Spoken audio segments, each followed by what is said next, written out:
This is a guide on how you can delete all emails from a sender on Gmail.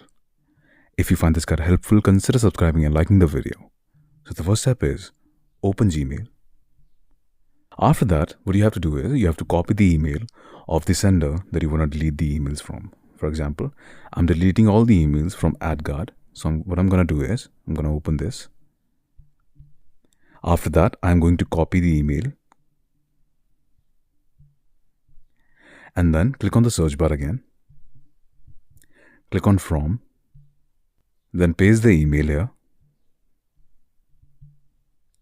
Once you're done, click on the email.